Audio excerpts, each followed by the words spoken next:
রিয়া, আমি তাহলে দোকানে গেলাম। কি ব্যাপার, তুমি আমার থুতু দিলা কেন? মন চাইছে লেগা দিছি।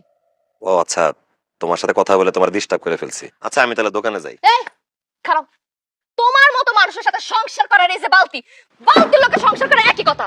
তার কোনো প্রতিক্রিয়া নাই, তোমার কোনো প্রতিক্রিয়া নাই। তোমার লোকে সংসার করে যে তেনা দেখতেছো, হ্যাঁ আমার জীবনটা তেনা হয়ে গেছে। আমার সকাল আর সব শেষ। শান্ত হও রিয়া, তুমি রাগ করতেছো কেন? আমি কি করছি? বুঝো না তুমি কি করছো? হ্যাঁ আমার কপাল তো তুমি কিছু করোই না।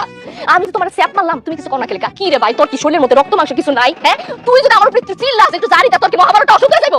আমি তোমারে কেন ঝাড়ি দিব রিয়া? তুমি আমার বউ, আমার ভালোবাসার মানুষ। পিস আমার, আমি তোর ভালোবাসার কপালে। হ্যাঁ ইস, বিয়ার আগে আমার কি স্বপ্ন ছিল, আমার জামাই আমার উপরে রাগ করবে, অভিমান করবে, আমি সুন্দর করে গান গেয়ে তার রাগ ভাঙাবো, অভিমান ভাঙাবো। কিন্তু বিয়ে হয়ে গেছে 2টা বছর আমার স্বপ্নটা আমি একটা দিনের লেগে পূরণ করতে পারি নাই।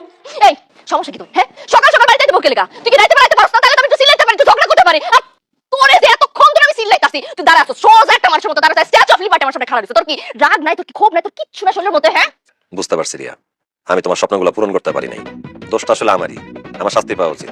আচ্ছা কি করলে তুমি খুশি হবা? আমি কি ঘরে হাড়ি পাতিল ধুইয়া দিব? আমি কি উঠানটা মুছে দিব?